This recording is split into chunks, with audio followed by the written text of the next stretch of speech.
यह पहली बार हुआ था कि किसी लड़के ने मेरे गुब्बारे को छुआ था।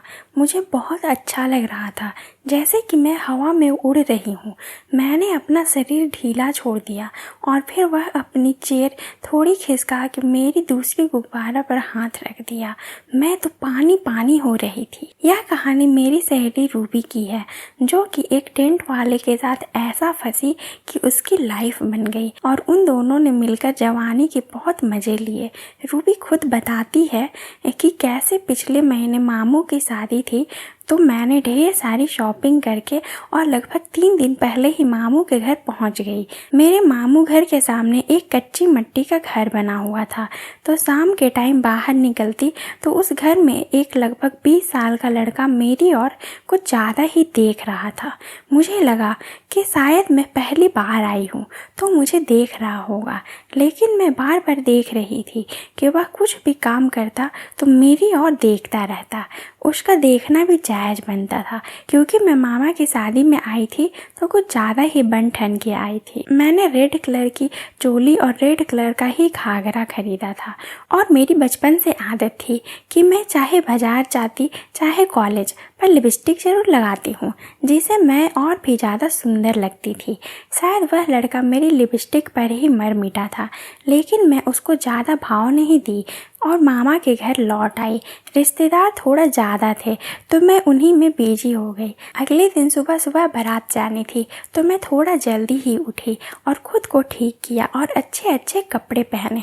माँ ने बोला कि हिसाब से खाना पीना, क्योंकि गर्मी ज़्यादा है तो तबीयत खराब हो जाएगी, तो मैं ज़्यादा नहीं खा रही थी। शाम को 4 बजे मामू की बारात जानी थी।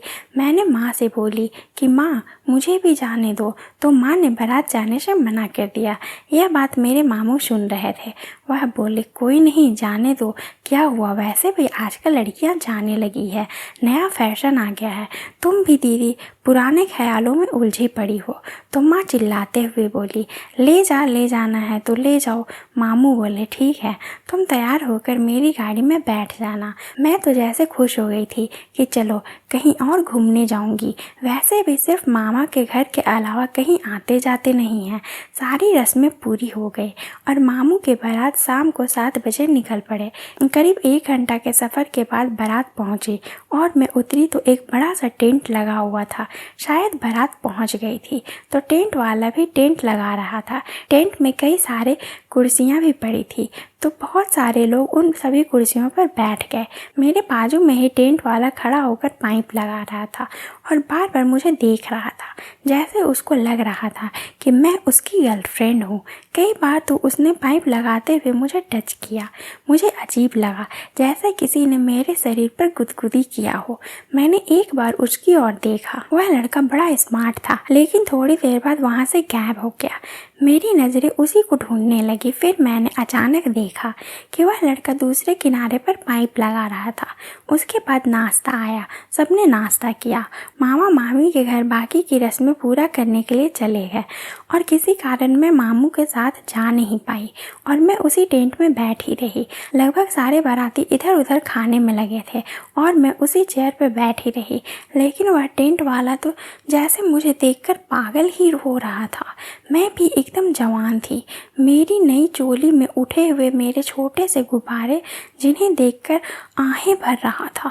मेरी घुटनों तक पहने हुए घाघरा जैसे मेरे पतन की नुमाइश कर रहा था। करीब 12 बजे बारात का समय आया तो सभी बाराती उसी टेंट में लेट गए। मैं भी एक बिस्तर उसी पेड़ के कोने में लगा हुआ था, वहाँ लेट गई। मैं थोड़ा सा बोर हो रही थी। मैंने मामू को फ़ोन लगाया कि मामू आप मुझे नहीं ले गए, मैं आपको मिस कर रही हूँ। मामू बोले वापस मेरी गाड़ी टेंट में आएगी तो तुम चली आना। मैंने उनका फ़ोन काटा और बैग में रखते हुए उठकर बैठ गई, क्योंकि मुझे नींद नहीं आ रही थी और वह टेंट वाला बार बार उसी टेंट में आ रहा था। अगले पल मैंने देखा वह दूर से मुझे कुछ इशारा किया, तो मुझे लगा शायद वह कुछ मांग रहा है। मैं यूं ही चली गई और वह जनरेटर के पीछे खड़ा हुआ। मुझसे बोला काफ़ी सुंदर हो। मैं बोली तो क्या हुआ? तो वह बोला आपको तो प्यार करने का मन कर रहा है। मैं बोली क्या बक रहे हो? तो वह बोला कि सच में मुझे बड़ा मन कर रहा है। फिर मैं सोची वैसे भी मेरा कोई फ्रेंड नहीं है। मेरा भी दिल उस पर आ गया था। मैंने पीछे मुड़कर देखा, टेंट में लगभग सभी बाराती सो रहे थे और सिर्फ साइड में लगा जनरेटर पूरी तेजी से चल रहा था और वह मेरी साइड में खड़ा हुआ मेरी तारीफों पे तारीफ किए जा रहा था। मुझे बड़ा अजीब लग रहा था कि उसकी इतनी हिम्मत थी कि उसने भरी बारात में मुझसे ऐसे पेश आ रहा था। पर उसने बात करते हुए कई बार मुझे छुआ तो मुझे अजीब महसूस हो रहा था और मैं उस पर गुस्सा करने के बजाय उससे प्यार से बातें कर रही थी। करीब 20 मिनट बातें करने के बाद तो मैं उसकी होती जा रही थी। पता नहीं उसके अंदर क्या जादू था कि उसकी हर बात मुझे अच्छी लग रही थी। और वह एक नौजवान था और उसका चेहरा एकदम मासूम था। सभी बाराती गहरी नींद में सो रहे थे तो मैं उसे आराम से बातें कर रही थी।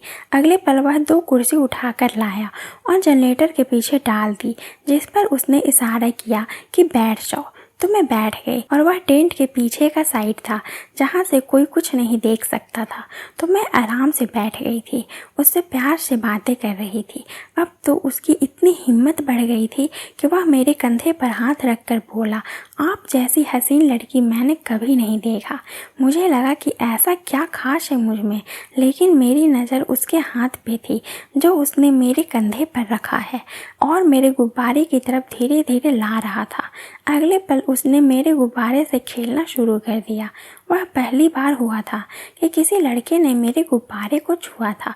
मुझे बहुत अच्छा लग रहा था, जैसे कि मैं हवा में उड़ रही हूँ। मैंने अपना शरीर ढीला छोड़ दिया और फिर वह अपनी चेयर थोड़ा खिसका के मेरी दूसरे गुब्बारे पर हाथ रख दिया तो मैं पानी पानी हो रही थी। जब मैंने देखा तो आंखें बंद कर लिया। वह समझ गया कि मुझे भी कुछ होने लगा है और वह लोअर पहन के रखा था। उसने उसे थोड़ा सा नीचे किया और अपना गरम गरम लोहा मेरी कटोरी पर रख दिया। हम दोनों खड़े खड़े कर रहे थे। करीब 10 मिनट तक हम दोनों ने खड़े खड़े किया और इतना मज़ा मिला कि बयान नहीं कर सकती।